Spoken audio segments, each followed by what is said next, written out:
Hello again, everyone. It saddens me to report that this is my last educational video for you all, as my field botany class is coming to an end. However, just because this is my last educational video does not mean that the learning and education has to stop here too. This video will give you a plethora amount of activities to do with your kiddos throughout the rest of the summer. This week, I will be teaching you all about citizen science. Citizen science is when the general population, people like you and me, help scientists by collecting data for field biology and field geology and then pass that information around. With this being a field botany class, I'm going to focus mainly on biological projects. However, it's important to note that there are so many different types of citizen science projects out there. There's birds and other animals. Whatever your child's interested in, there's probably a citizen science project out there for that interest. This type of science is so important because it provides scientists with the data that they need to help complete their research projects. It also enlightens the general population of their surroundings around them, helping to eliminate plant blindness.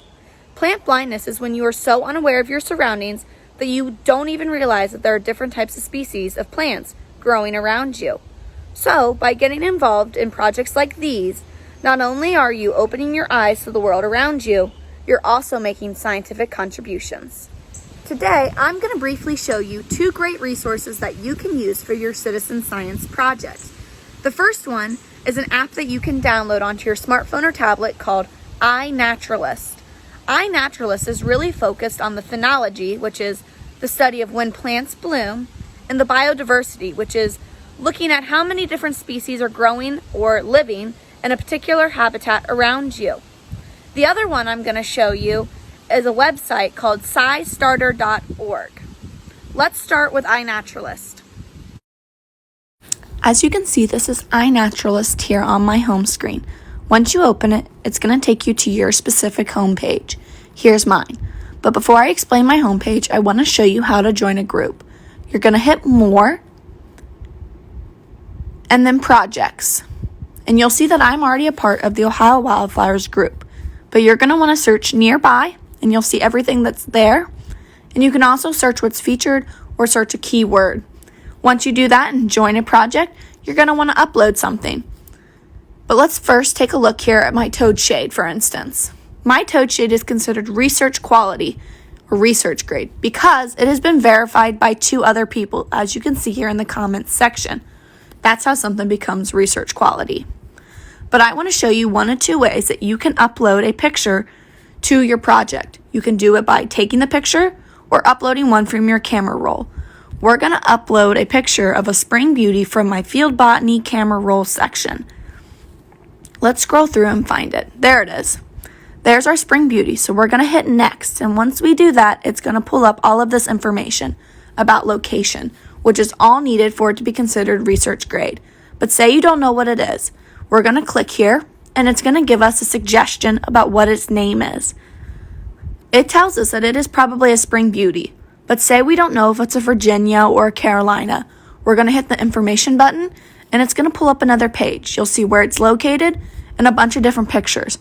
As you're flipping through these pictures, you'll notice that we definitely have a Virginia spring beauty.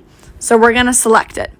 And once we do that, we're going to also want to add it to our project. We'll select Ohio Wildflowers, and it's ready to be posted.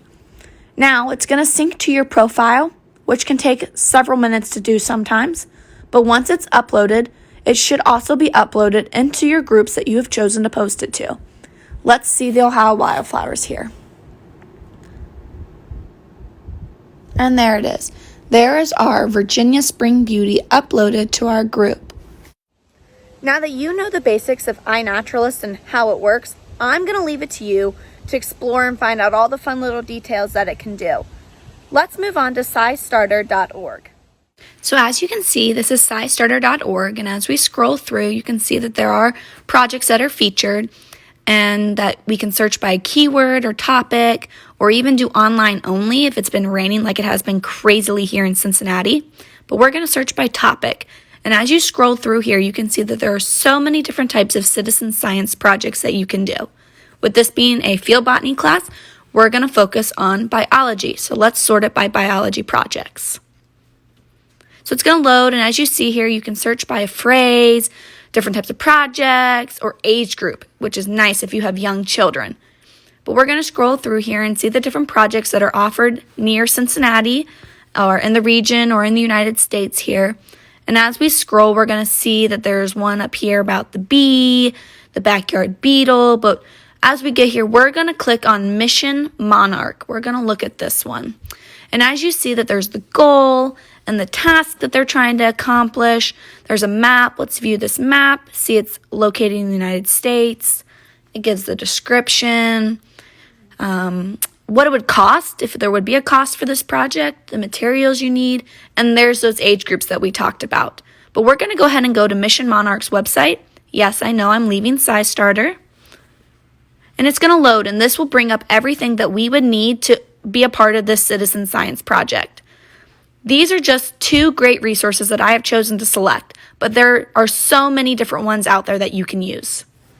While this may be the end of my educational video series for you guys, I wanted to thank you all for watching and following along. I hope they were of some help for you. However, just because my videos end here doesn't mean the learning and education has to stop here too. So pick a project, get to work, and make a discovery. I'll be sure to post the links to the websites in the description above. If you have any questions, feel free to reach out to me at any time.